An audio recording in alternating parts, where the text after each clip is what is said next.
Hey everyone, this will be a relatively quick video. I didn't really script this or anything, but this is just a small and cool trick I found, or rather a technique which I think has been in the talks some while ago, but I haven't seen a lot of people do it, so I just wanted to go over it again.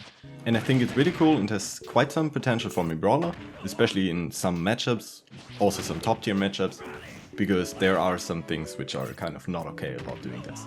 So what I wanted to talk about is FeintStomp edgeguards.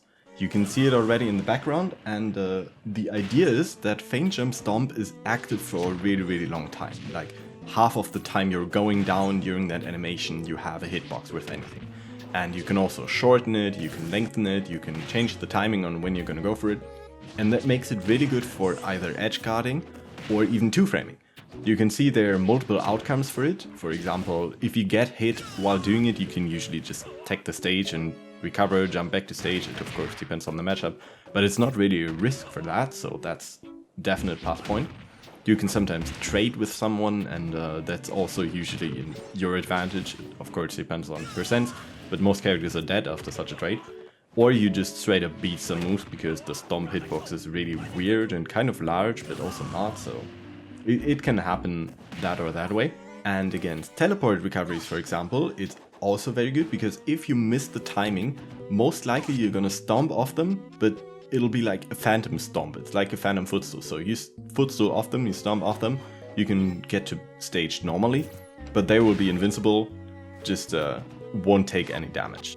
And what's amazing about this are actually two things, and the first thing in my opinion is just that it covers a whole lot of things, because of course it seems kind of slow, but during that jump off stage you can also do other things. In the footage until now you saw a lot of aerials, but that's actually not optimal in my opinion. You can just do it because it's quick and it kind of gives the opponent the thought that you already finished your edge guard and they think, oh, they missed their area, what are they gonna do, I'll just recover now.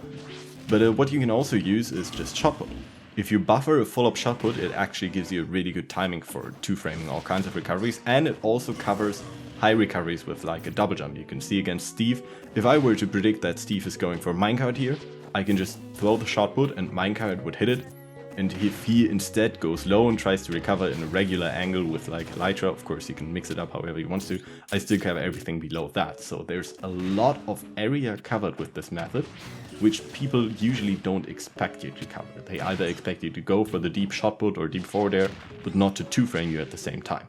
And you can go really far stage, and that's the second point which I find so good, that you have so much variability in where you want to hit. You can go so far stage, you can do an aerial, go for a two-frame, go for another aerial, and then recover. Like, not a lot of characters can do that, especially not fast fallers. You can try to two-frame very close to ledge, you can try to edge guard like a few meters below ledge somewhere, you can go further off stage like you saw in that one wolf clip.